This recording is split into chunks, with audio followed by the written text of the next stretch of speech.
ये मेरठ के सौरभ राजपूत का घर है। उसी सौरभ राजपूत का घर जिन्हें उनकी पत्नी मुस्कान और उसके प्रेमी साहिल ने सीने में खंजर घोंपकर पहले मौत के घाट उतारा और फिर सौरभ के शव को कई टुकड़ों में काटकर ड्रम में डाला और सीमेंट से पैक कर दिया।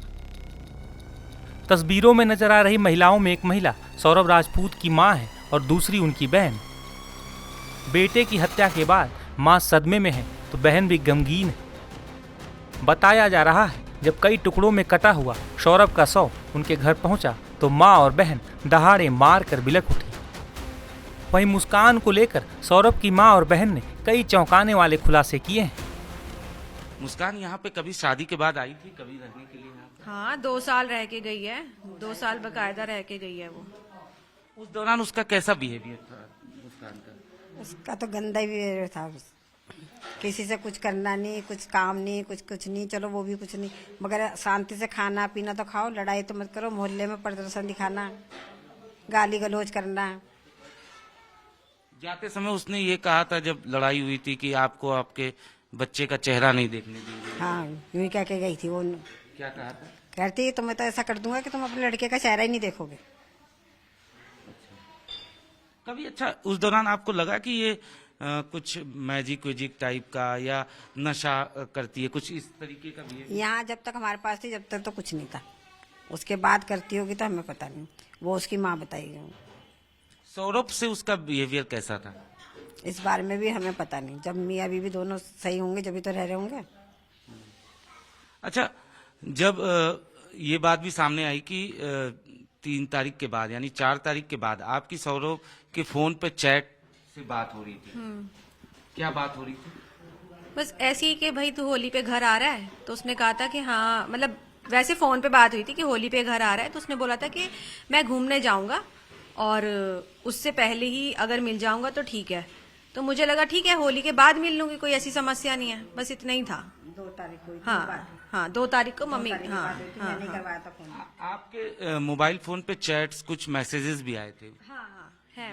ये कितनी तारीख को आए थे? 6 तारीख, 6 मार्च के मार्च से थे मेरे पास, मतलब मेरी जो बात हुई है। और वो जो चैट हुई है वो सूबी ही कर रही थी। अच्छा, वही कर रही थी ये चैट? जब आप देखें ना, जब उसका डेथ टाइम जो आया है वो 4 मार्च आई है और चैट हमारे पास 6 मार्च से लेकर 13 या 14, हाँ 14 के बाद तक है। तो फिर उससे अंदाजा लगा लेना आप। 13-14 के बाद तलक है। हाँ, उसके बाद वो तो 13-14 के बाद तलक है। उसके मैसेज चैट करना सब कुछ करना वही कर रही थी। जब अंदेशा हुआ कि ऐसा गड़बड़ हो गया है कि उसकी बॉडी को ड्रम में, हमें न्यूज मिली कि उसकी बॉडी ड्रम में है, तब हमने कंटिन्यू, यकीन ना करते हुए, हमने लगातार फोन हम मिलाते रहे कि हो सकता है कि ये झूठ खबर हो, पर वो सच था। कुछ और ऐसी चीजें जो आपको याद आ रही हो मुस्कान को लेकर? क्योंकि जाहिर तौर पर साहिल को लेकर आप लोगों को क्या पहले कभी पता चला था? हम तो जानते ही नहीं थे उससे। अच्छा, उसको नहीं जानते थे? हम तो नहीं जानते थे, ना मैंने कभी देखा, ना कभी मेरी बात हुई ऐसे। मतलब कोई था ही नहीं हमारे नोन में तो, साहिल नाम का कोई नहीं था। कोई ऐसी बात जो आप लोगों को याद आ रही हो, सौरभ ने कभी अंदेशा किया हो कि नहीं मुस्कान का बिहेवियर चेंज हो गया है, वो किसी से बात कर रही है, कुछ इस टाइप की चीजें? हाँ, बिहेवियर तो चेंज हो ही गया था। मतलब जब वो यहाँ से गई है, रेंट के अपार्टमेंट में रहने लगी, फिर धीरे धीरे, मतलब हमने तो नहीं देखा, पर जितने भी मोहल्ले पड़ोस के लोग देखते थे, यार दोस्त देखते थे बाहर रोड पे, कभी किसी लड़के के साथ घूम रही है, गाड़ियों में घूम रही है, तो चेंज तो हुआ ही था ना, तभी घूम रही थी। इलाके के लोग ये भी कह रहे थे कि घर पे ना स्विगी, जोमेटो, बहुत सारी सामान जो है बाहर से ही आते थे, खासतौर पे खाने का सामान भी बाहर से आता था। हाँ, वो खाना वाना नहीं बनाती थी, वो कुछ नहीं करती थी। भैया लड़का 50,000 रुपये महीना भेज रहा है तो वो तो यही खाएगी। चूल्हा तो उसे जलाना नहीं है। एक खुद है, एक लड़की थी छोटी, तो क्या करती वो? जब उसको बनाना नहीं घर में तो बाहर से मंगा के तो खाएगी। जब उसको दिख रहा है कि आराम के पैसे आ ही रहे मेरे पास, कैसे खर्च होंगे वो, इस मारे मंगा के खाती रहती थी वो। ना उसके माँ बाप कहते थे कभी कि हाँ भाई तुम खाना घर में पका लो या कुछ कर लो, कि भाई रोज रोज खाना तो अच्छी बात नहीं होती ना, आजकल कितनी बीमारियां चल रही है।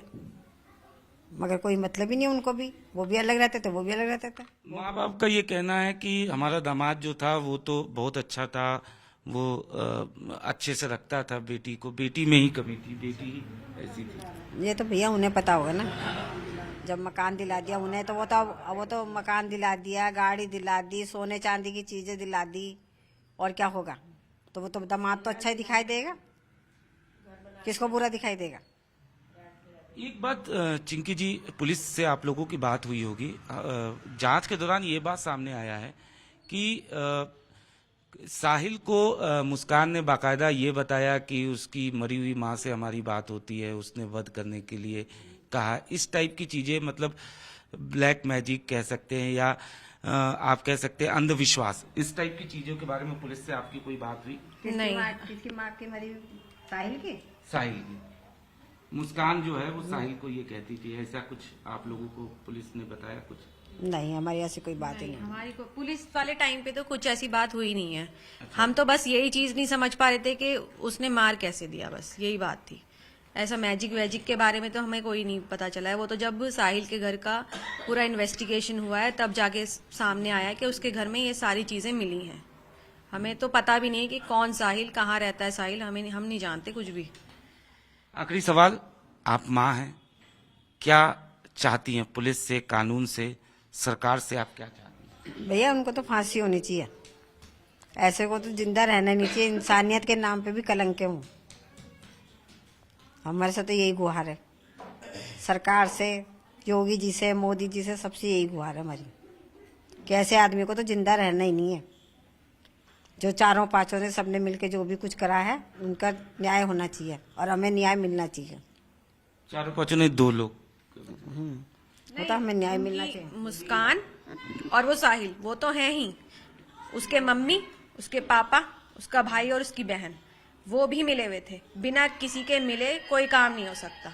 माँ बाप ने शह दी थी तभी तो इतना बड़ा कदम उठा लिया, नहीं तो कैसे कोई कदम उठा सकता है। जब हर चीज का उनको सपोर्ट था मुस्कान को, जो भी तो उसने करा, हर चीज का सपोर्ट था उसे कि तू कहाँ घूम रही है, जा रही है, तू लड़की क्यों रख रही है भाई अपने घर?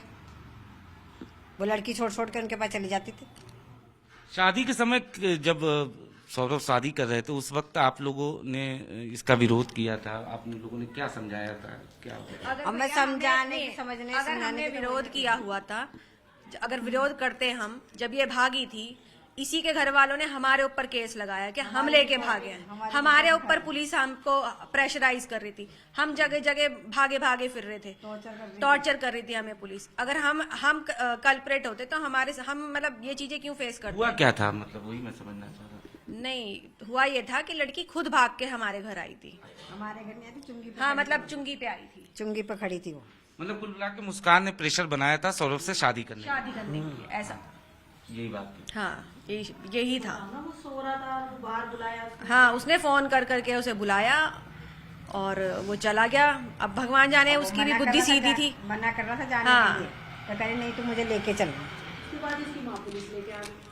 2 मिनट बाद ही हमारे घर पे पुलिस आई है। बस वो घर से बाहर निकाल के निकला है और तुरंत हमारे घर पे पुलिस आ गई है। उन्होंने हंगामा कर दिया, मेरे पापा को पुलिस ले गई उस चक्कर में उठा के। मैं तो ये कहूंगी भाई, जिस दिन से वो हमारे घर आई थी उसने तो हमें पुलिस दिखा दिया है और हम आज तक पुलिस ही देख रहे हैं। पुलिस थाना कर करके हम तो तंग आ गए हैं। न बहू का धर्म निभाया, न माँ का तो भूल ही गई। मोहल्ले की बैठी है लेडीज है, इनसे आप पूछ लो, आप इनसे भी पूछ लो कि कैसा बिहेवियर था उसका, कैसा व्यवहार था, कैसे रहती थी। ऐसा कुछ नहीं है, पूछो आप इनसे, पूछो। बना के तो रखा ही नहीं था, मम्मी तो बेटी बना के रखती थी। हमारे तो हर एक काम करती थी, हर एक काम। कोई नहीं करेगा जितना मैंने काम कर दिया। पहनाने से लेकर सारे शौक पूरे कराए हैं, सारे। कुछ और ऐसी बात जो आप बताना चाहती हैं? नहीं, बस मैं यही कहना चाहूंगी कि हमें इंसाफ चाहिए, बस। तो निश्चित तौर पर ये था परिवार जिनका साफ तौर पे कहना है कि इन्हें इंसाफ चाहिए। और जहां तक बात किया जाए मुस्कान की, तो निश्चित तौर पर न तो बहू का धर्म वो सही तरीके से निभा पाई और न ही पति का, क्योंकि जिस तरीके से उसने इस पूरी वारदात को अंजाम दिया, साजिश की स्क्रिप्ट नवंबर में तैयार की गई और उसके बाद बेरहमी से सौरभ की हत्या की गई। फिलहाल परिवार इंसाफ चाहता है। सौरभ राजपूत की आरोपी पत्नी मुस्कान और उसका प्रेमी अब दोनों पुलिस हिरासत में हैं। पुलिस पूछताछ के दौरान दोनों ने कई चौंकाने वाले खुलासे किए हैं। मीडिया रिपोर्ट्स के मुताबिक मुस्कान ने पुलिस को बताया कि वो पिछले साल नवंबर से ही पति सौरभ की हत्या करने की प्लानिंग कर रही थी। मुस्कान ने साहिल के साथ मिलकर हत्या करने और डेड बॉडी को ठिकाने लगाने का प्लान भी बनाया था। पुलिस की पूछताछ के दौरान ये भी पता चला है कि मुस्कान ने सौरभ से झूठ बोला था कि उसे एंजाइटी रहती है और नींद नहीं आती, जिसके बाद सौरभ उसे लेकर डॉक्टर के पास गया था। डॉक्टर से मुस्कान ने नींद की गोलियां भी ली थी। इसके बाद मुस्कान ने हत्या वाले दिन सौरभ को वही नींद की गोली खाने में मिला कर दी, जिस वजह से सौरभ गहरी नींद में सो गए। नींद में सोए पति सौरभ के सीने में पत्नी मुस्कान ने धारदार चाकू घुसेड़ दिया